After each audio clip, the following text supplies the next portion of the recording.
sobre las fértiles tierras de Sajonia, bañando con su luz dorada los sólidos muros del monasterio de Elfta. Era el siglo XIII, una era de profundas convicciones espirituales, de grandes catedrales góticas que arañaban el cielo y de un fervor que impregnaba cada aspecto de la vida. Dentro de aquel remanso de paz y erudición, el aire vibraba con el eco de cantos gregorianos y el susurro de oraciones.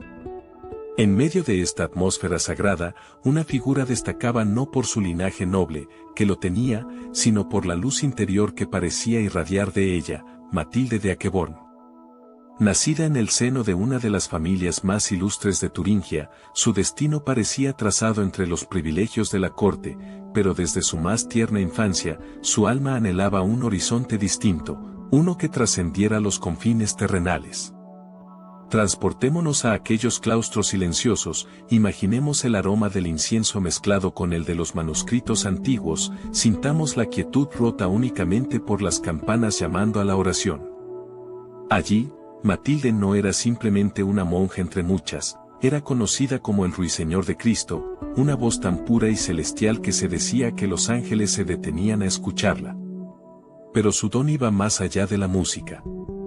En la quietud de su celda, en la solemnidad de la liturgia, Matilde experimentaba una conexión íntima y sobrecogedora con lo divino, recibiendo visiones que desvelaban los misterios más profundos del amor de Dios. ¿Cómo una joven de noble cuna encontró su verdadero hogar en la austeridad monástica? ¿Qué secretos le fueron revelados en sus éxtasis místicos? Esta es la historia de Santa Matilde de Aqueborn, un alma encendida por el fuego divino, cuya vida nos invita a explorar las insondables profundidades de la fe y la gracia. Si estas historias de vidas entregadas a la fe resuenan contigo y quieres descubrir más ejemplos inspiradores, te invitamos a suscribirte ahora mismo a nuestro canal, Vidas Santas, y a acompañarnos en este viaje espiritual. Matilde vio la primera luz alrededor del año 1241 o 1242 en el imponente castillo de Elfta, propiedad de su familia, los barones de Aqueborn. Su linaje era antiguo y respetado, y su futuro parecía asegurado entre las comodidades y responsabilidades de la nobleza. Sin embargo, desde muy pequeña, Matilde mostró una sensibilidad espiritual fuera de lo común. Mientras otros niños de su edad se entregaban a los juegos propios de la infancia, ella encontraba una alegría particular en los momentos de recogimiento y oración. Su madre, una mujer piadosa, observaba con ternura esta inclinación temprana hacia lo sagrado. La influencia de su familia, profundamente cristiana, sin duda jugó un papel, pero había en Matilde una sed innata de Dios que la distinguía. Un factor decisivo en su camino fue la presencia de su hermana mayor, Gertrudis de Aqueborn, quien ya había abrazado la vida religiosa y se había convertido en la abadesa del monasterio cisterciense de Roderstorff. A la tierna edad de 7 años, durante una visita junto a su madre a este monasterio, Matilde sintió una llamada irresistible. La paz del lugar, la devoción de las monjas, el ritmo sereno de la vida consagrada resonaron profundamente en su joven corazón. La atracción fue tan intensa, tan clara, que rogó a su madre que le permitiera quedarse allí. Inicialmente, su madre dudó, considerando su corta edad, pero la persistencia y la evidente vocación de Matilde la convencieron. Confiada al cuidado de las monjas y bajo la mirada atenta de su hermana abadesa, Matilde comenzó su formación en Roderstorff. Años más tarde, hacia 1258, la comunidad, incluyendo a Matilde y a su hermana Gertrudis, se trasladaría al nuevo monasterio de Elfta, cerca de Eisleben, que se convertiría en el centro definitivo de su vida y ministerio. En Elfta, Matilde floreció. El monasterio, bajo la sabia dirección de su hermana Gertrudis, no era solo un lugar de oración, sino también un vibrante centro de cultura y aprendizaje, uno de los focos más importantes del misticismo femenino alemán. Matilde recibió una educación esmerada, sumergiéndose en el estudio de las sagradas escrituras, la teología, los padres de la iglesia, el latín y, por supuesto, la música. Fue en este último campo donde su talento brilló con luz propia. Poseía una voz de extraordinaria belleza y una profunda comprensión musical, lo que la llevó a ser nombrada Donna Cantrix, maestra del coro. Su canto no era una mera interpretación, era una oración que elevaba el espíritu, una expresión de su amor ardiente por Dios que contagiaba a toda la comunidad. Las liturgias en Elfta, enriquecidas por su dirección y su voz, se convirtieron en experiencias de profunda conexión espiritual. Se decía que su canto tenía el poder de tocar los corazones más endurecidos y de transportar las almas a la presencia divina. A pesar de sus dones excepcionales y su origen noble, Matilde se distinguió siempre por una profunda humildad. Rechazaba cualquier tipo de trato preferencial y participaba con alegría en las tareas más sencillas del monasterio, viendo en cada labor una oportunidad para servir a Cristo en sus hermanas. Su carácter afable, su sabiduría y su disposición constante a ayudar la convirtieron en una consejera buscada y querida por todas. Las monjas, tanto las mayores como las más jóvenes, encontraban en ella una fuente de inspiración y consuelo. Era paciente en la enseñanza, clara en sus explicaciones y profundamente compasiva con las debilidades ajenas. Dentro de la vibrante comunidad de Elfta, Matilde no estaba sola en su búsqueda espiritual. Forjó una profunda amistad con otra figura luminosa del monasterio, Gertrudis, quien más tarde sería conocida como Santa Gertrudis la Grande. Aunque compartían el nombre con la abadesa, esta Gertrudis era una mística y escritora de talento excepcional, cuya propia vida espiritual se vio enriquecida por la presencia y las experiencias de Matilde. Juntas, compartían sus intuiciones, sus luchas y sus consuelos divinos, apoyándose mutuamente en el camino hacia una unión más íntima con Dios. Imaginemos las conversaciones entre estas dos almas extraordinarias, discutiendo pasajes de las Escrituras, compartiendo las luces recibidas en la oración, alentándose en momentos de prueba. Su amistad era un reflejo de la comunión espiritual que caracterizaba a Elfta, un lugar donde la búsqueda individual de Dios se nutría del apoyo y la sabiduría compartida de la comunidad. La rutina diaria en Elfta estaba marcada por el equilibrio benedictino entre oración, Opus Dei, el oficio divino cantado solemnemente en el coro, lectura, lectio divina, la meditación profunda de textos sagrados, y trabajo, labora.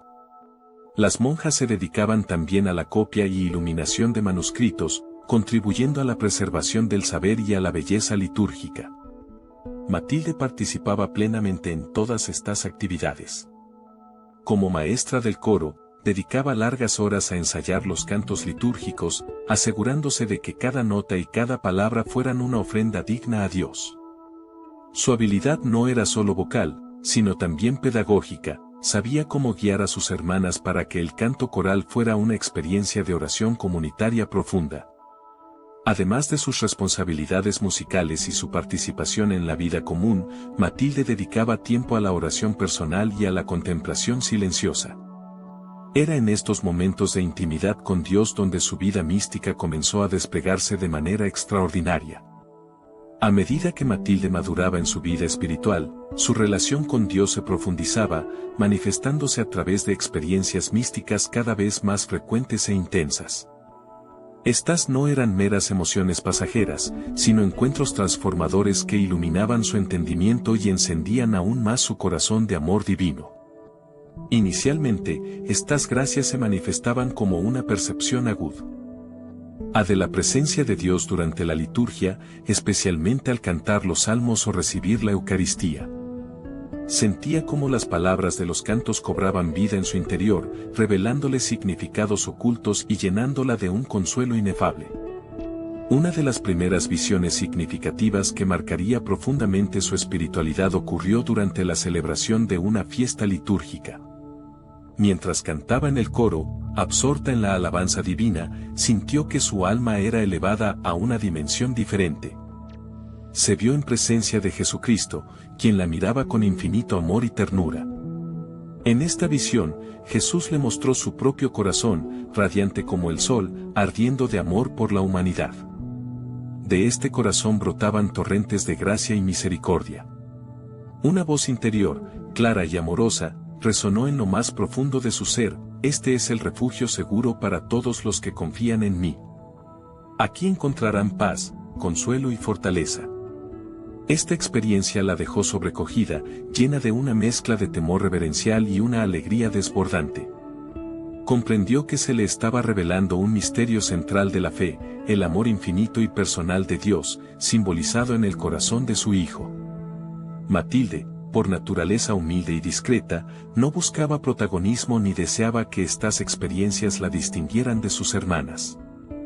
Durante mucho tiempo, guardó estas visiones y locuciones interiores en lo más íntimo de su corazón, compartiéndolas únicamente con su confesor y, eventualmente, con su hermana la abadesa Gertrudis y su amiga íntima, Gertrudis la Grande.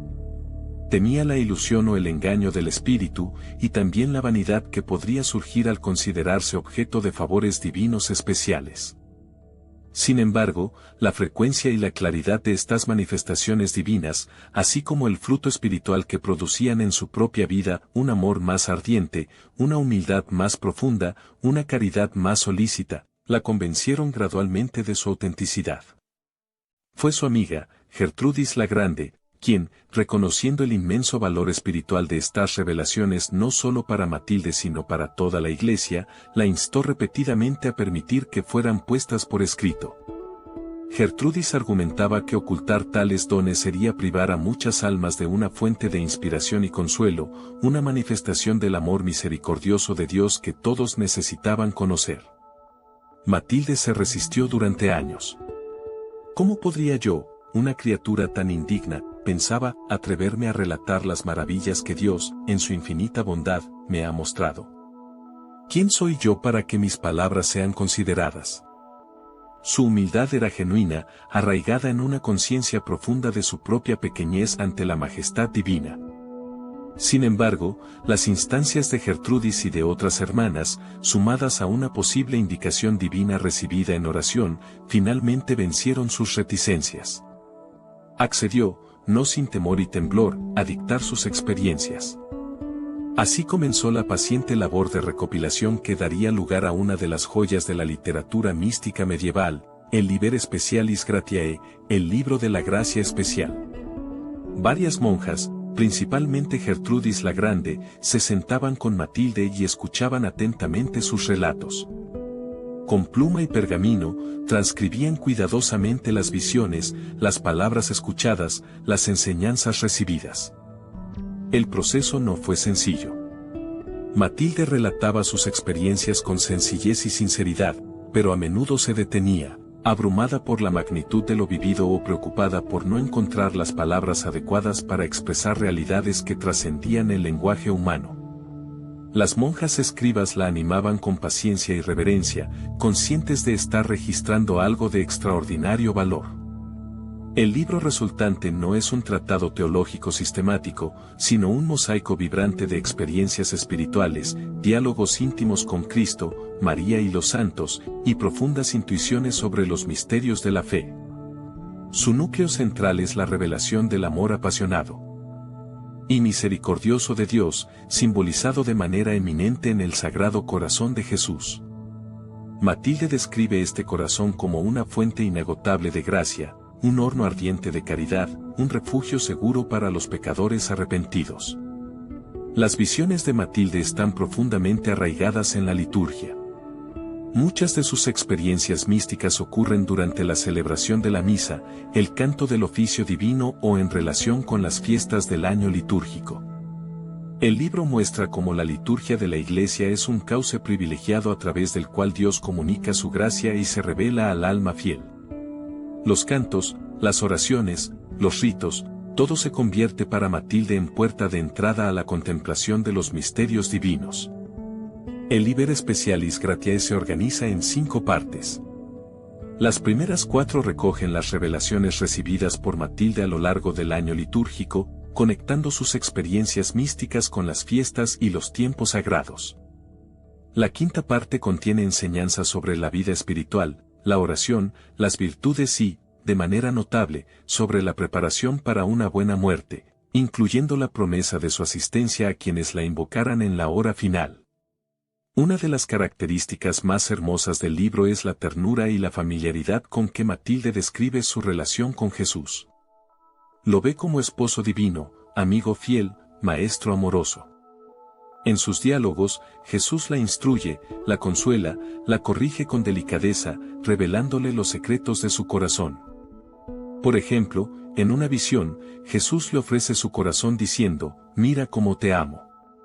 Si quieres conocerme de verdad, sumérgete en mi corazón. Allí encontrarás todo lo que necesitas. En otra ocasión, mientras Matilde sufría una enfermedad, Jesús se le apareció y colocó su propio corazón junto al de ella, infundiéndole fuerza y consuelo. El libro también destaca la importancia de la Eucaristía como encuentro íntimo con Cristo y fuente de vida espiritual. Matilde describe visiones en las que ve cómo, en la comunión, el alma se une a Cristo de manera transformadora. Asimismo, subraya el papel maternal de la Virgen María como intercesora y guía segura en el camino hacia su Hijo. La devoción al Sagrado Corazón, aunque ya presente en la tradición cristiana, recibió un impulso extraordinario gracias a las revelaciones de Matilde y Gertrudis. Ellas no solo contemplaron el corazón de Jesús como símbolo de su amor, sino que promovieron una espiritualidad centrada en la respuesta personal a ese amor, a través de la confianza, la entrega y la reparación por las ofensas cometidas contra él. Sus escritos prepararon el terreno para la posterior difusión de esta devoción en la Iglesia Universal, especialmente a través de Santa Margarita María de Alacoque siglos más tarde. Estamos a mitad de camino en la fascinante vida de Santa Matilde. Si no quieres perderte ni un detalle de cómo sus revelaciones continuaron impactando al mundo y cómo enfrentó sus propias pruebas, asegúrate de estar suscrito y activa la campana de notificaciones. Así, Vidas Santas, te avisará cada vez que publiquemos una nueva historia. La difusión del Liber Specialis Gratiae comenzó de forma discreta, circulando primero dentro de la comunidad de Elfta y luego en otros monasterios cistercienses y benedictinos. La profundidad espiritual, la belleza de las imágenes y la calidez del mensaje tocaron profundamente a quienes lo leyeron. En una época marcada a menudo por una visión de Dios más centrada en la justicia y el temor, las revelaciones de Matilde ofrecían un retrato consolador y atrayente del amor misericordioso de Dios. El libro no tardó en traspasar los muros de los claustros. Teólogos, predicadores y laicos devotos descubrieron en él una fuente rica para la meditación y la oración. Su lenguaje, aunque elevado, era accesible y conectaba con las aspiraciones más profundas del corazón humano. La fama de Matilde como mística y consejera espiritual creció, aunque ella siempre procuró mantenerse en la humildad y el ocultamiento. Personas de distintos lugares acudían a Elfta buscando su palabra, su oración o simplemente la inspiración de su presencia. Ella los recibía con sencillez y caridad, compartiendo con ellos las luces que había recibido, pero siempre remitiéndolos a la fuente última de toda gracia, Jesucristo. Es importante recordar que estas experiencias místicas y la difusión de sus escritos no la eximieron de las dificultades y pruebas inherentes a la vida humana y espiritual. La vida de Matilde no fue un camino de rosas sin espinas. Como toda alma que busca sinceramente a Dios, enfrentó sus propias batallas interiores y exteriores. Durante largos periodos de su vida, sufrió diversas enfermedades físicas. Dolores corporales, debilidad, fiebres recurrentes pusieron a prueba su resistencia y su paciencia. Lejos de rebelarse o lamentarse, Matilde veía en estos sufrimientos una oportunidad para unirse más íntimamente a la pasión de Cristo. Ofrecía sus dolores por la conversión de los pecadores, por las necesidades de la Iglesia y por la salvación de las almas. Visualicemos esta escena: Matilde, postrada en su lecho de enferma, con el cuerpo debilitado pero el espíritu sereno, consolando a las hermanas que la cuidaban, recordándoles que el sufrimiento aceptado con amor tiene un valor redentor inmenso. Su ejemplo de paciencia y abandono en la voluntad de Dios era una lección viva para toda la comunidad. Además de las pruebas físicas, Matilde experimentó también la noche oscura del espíritu, periodos de sequedad espiritual, ariditas, en los que sentía la ausencia sensible de Dios. Las consolaciones místicas disminuían, la oración se volvía ardua, y las dudas y tentaciones podían asaltar su mente. ¿Eran reales sus visiones? ¿No sería todo producto de su imaginación o, peor aún, un engaño del maligno? En estos momentos de oscuridad, Matilde no se dejaba vencer por la desesperación. Se aferraba a la fe desnuda, confiando en Dios incluso cuando no lo sentía. Intensificaba su oración, recurría a la intercesión de María y los santos, y buscaba la guía de su confesor y de su amiga Gertrudis. Comprendía que la fidelidad a Dios no se mide por los sentimientos o las experiencias extraordinarias, sino por la perseverancia en el amor y la confianza, especialmente cuando el camino se vuelve difícil. Estas pruebas purificaron su fe, la hicieron más humilde y la capacitaron para comprender y acompañar mejor a otras almas que atravesaban dificultades similares. La fama misma de sus dones místicos se convirtió en una prueba sutil. La admiración de los demás, las consultas que recibía, el reconocimiento de la validez de sus revelaciones podrían haberla llevado a la vanidad o al orgullo espiritual. Consciente de este peligro, Matilde redobló sus esfuerzos por vivir en la humildad más profunda. Se consideraba sinceramente la más indigna de las criaturas, una simple flauta en la que Dios soplaba su melodía. Atribuía toda gracia recibida únicamente a la bondad divina y se esforzaba por desaparecer para que solo Cristo brillara. ¿Cómo lograba mantener esa humildad en medio de tantos dones? Quizás la respuesta esté en su constante contemplación del amor humilde de Cristo, que siendo Dios se hizo hombre, siervo y víctima por nosotros. Frente a ese abajamiento divino, cualquier tentación de orgullo quedaba desenmascarada en su vacuidad. Su vida cotidiana en el monasterio era el mejor antídoto contra la vanidad, la obediencia a la regla, la participación en el trabajo común, el servicio mutuo entre hermanas, todo la mantenía anclada en la realidad concreta del amor hecho servicio. Los últimos años de la vida de Santa Matilde estuvieron marcados por una continua profundización en el amor divino y un servicio incansable a su comunidad. Aunque su salud era frágil, su espíritu permanecía vigoroso. Continuó ejerciendo su oficio de maestra de coro mientras sus fuerzas se lo permitieron, y siguió siendo una guía espiritual sabia y compasiva para sus hermanas y para quienes acudían a ella desde fuera del monasterio. Sus enseñanzas, recogidas en parte en el Liber Specialis Gratiae, enfatizaban la confianza absoluta en la misericordia divina, la importancia de la oración constante, especialmente la alabanza, y la necesidad de vivir en un amor humilde y servicial. Preparó a muchas almas para el encuentro definitivo con Dios, infundiéndoles paz y esperanza.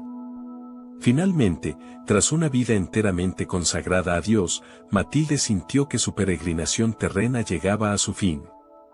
Enferma y debilitada, se preparó para el encuentro con el esposo celestial con la misma serenidad y confianza que habían caracterizado toda su existencia.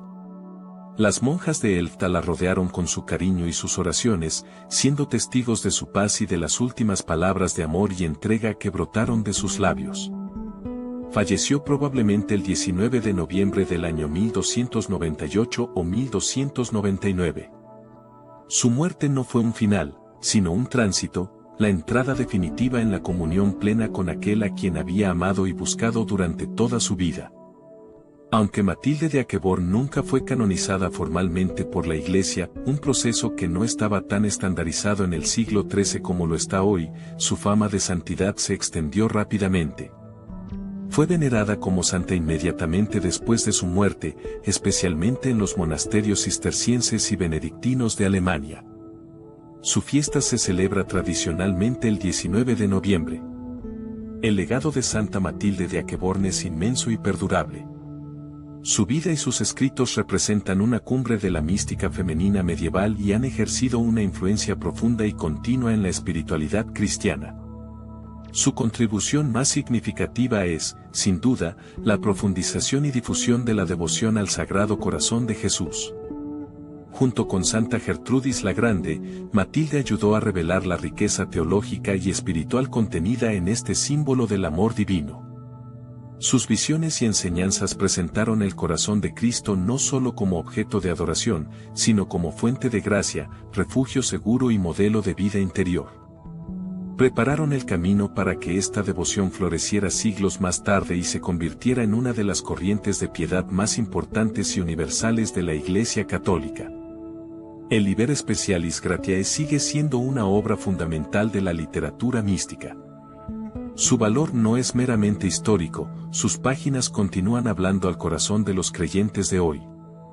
En un mundo a menudo marcado por el ruido, la superficialidad y la búsqueda de satisfacciones inmediatas, el libro de Matilde nos invita a redescubrir la belleza de la vida interior, el poder transformador de la oración litúrgica y la alegría profunda que brota de una relación íntima y personal con Jesucristo.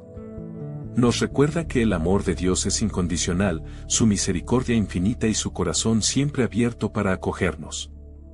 Matilde también nos deja un ejemplo luminoso de cómo integrar la vida contemplativa y la activa. A pesar de sus profundas experiencias místicas, nunca se desentendió de sus responsabilidades comunitarias ni de las necesidades de sus hermanas. Su misticismo no la aisló del mundo, sino que la impulsó a amar y servir con mayor generosidad. Nos enseña que la verdadera espiritualidad se manifiesta en la caridad concreta y en la fidelidad a los deberes cotidianos. Su humildad radical es otro aspecto fundamental de su legado. En una cultura que a menudo exalta el yo y busca el reconocimiento, Matilde nos muestra la belleza y la fecundidad de una vida vivida en la conciencia de la propia pequeñez y en la dependencia total de la gracia de Dios. Su ejemplo nos desafía a buscar la gloria de Dios antes que la propia y a encontrar la verdadera grandeza en el servicio humilde. La figura de Santa Matilde de Aqueborn, el Ruiseñor de Cristo, resuena a través de los siglos como un eco melodioso que nos habla del amor infinito de Dios. Su vida, tejida entre los muros de Elfta, entre el canto litúrgico y la contemplación silenciosa, se convirtió en un canal transparente a través del cual fluyó la gracia divina, revelando de manera especial los tesoros escondidos en el Sagrado Corazón de Jesús. Su historia no es solo el relato de visiones extraordinarias, sino el testimonio de una fe vivida con coherencia, una humildad profunda y una caridad incansable. En un mundo que a menudo parece haber perdido el sentido de lo sagrado, donde el ruido exterior ahoga la voz interior y la búsqueda de seguridades materiales nos aleja de la fuente de la verdadera paz, la vida de Matilde se alza como un faro. Nos invita a detenernos, a escuchar, a mirar más allá de lo aparente. Nos recuerda que en lo más profundo de cada ser humano late una sed de infinito que solo Dios puede saciar. Su énfasis en la misericordia divina es un bálsamo para nuestro tiempo, tan herido por el pecado, la división y el sufrimiento. Matilde nos asegura que, sin importar cuán lejos nos hayamos desviado o cuán indignos nos sintamos, el corazón de Cristo permanece abierto, esperando nuestro regreso con los brazos extendidos. Nos enseña que la debilidad no es un obstáculo para la santidad, sino la condición misma para experimentar el poder transformador de la gracia. Las pruebas que enfrentó, la enfermedad, la sequedad espiritual, la tentación, nos acercan a ella, mostrándonos que el camino de la fe no está exento de dificultades, pero que con la ayuda de Dios es posible perseverar y crecer a través de ellas. Su paciencia en el sufrimiento y su confianza inquebrantable en la providencia divina son un modelo inspirador para afrontar nuestras propias cruces. El Liber Specialis Gratiae, ese tesoro legado a la Iglesia, sigue siendo una fuente de sabiduría y consuelo. Leer sus páginas es como escuchar la voz de una amiga cercana que nos habla de su amado, compartiendo con nosotros la alegría y la paz que encontró en él.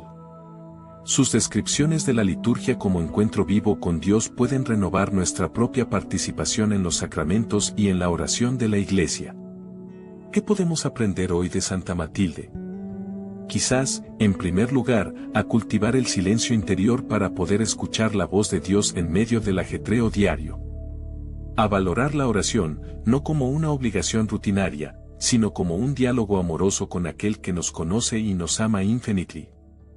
A buscar la humildad, reconociendo que todo don viene de Dios y que nuestra verdadera valía reside en ser hijos amados suyos.